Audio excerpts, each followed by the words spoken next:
good morning. Let's na ako sa para ulit. Update tayo. Ngayon sa principal. Pasok na tayo sa loob. Pasok na. Mga homeowners ng phase 5. Mga hindi pa nakakapunta. Nakakataon nyo na. Makita kung ano itsura ngayon ng phase 5. Mga hindi pa nakakapunta sa unit nila, dito kayo kakaliwa. Yan, pag may nakita kayong paanakan, nakalagay paanakan kay Paldubino, kaliwa tayo dyan. Tapos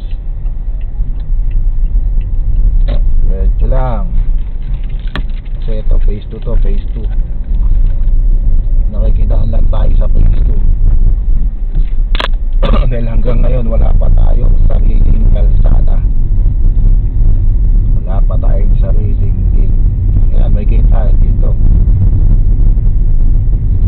Ayan, yung boom ayos na, may boom na rito. Tapos nag-sticker no entry na rin dito ngayon. Ayan, ayan ang guardhouse. Nung una kumanan tayo, dito naman tayo sa kaliwa.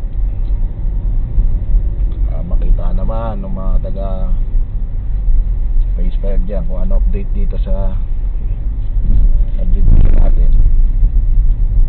Medyo lang tayo ha. Dito sa parting to medyo ano pa eh, hindi pa lang din yung mga at nakatira. Ayan. May mga pangalan na rin yung mga street dito. Batang nagtatakbuhan, kaya mag-ingat-ingat kayo pag nandito kayo. Ito ay Block 4 to, Block 4. Block 4. Ayan, ito wala pang mga nakatira yan. Ito yung likod nila. Dapat ito harap eh, yung harap nila doon sa kabila. Hindi na ako kakanan dyan sa Block 3. Block 3 yan, nakabahan dyan pag kumalang ka.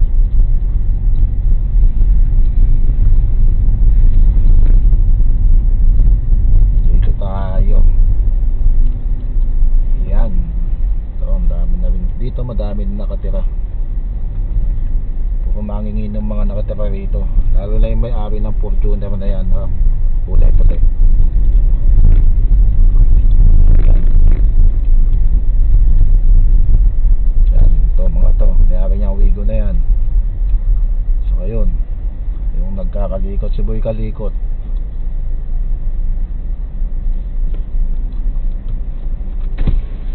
Ano naman sinisira mo dyan?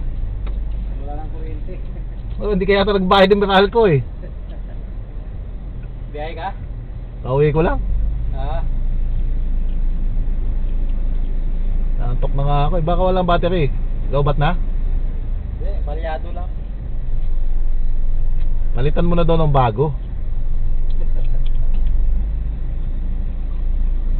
Diba na ako?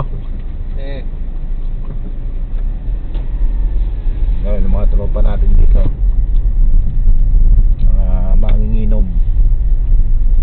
Ito yung Block 2, yung kaliwa. Block 3 kanan.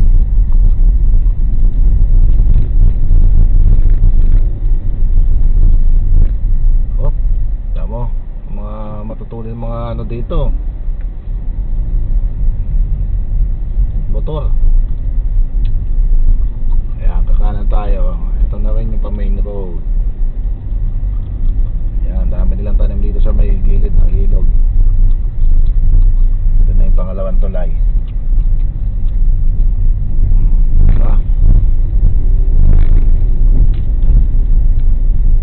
Banda mo ngayon dito kasi diba nagsunod-sunod yung ulan, kaya ang bilis magsitubo ng mga damo.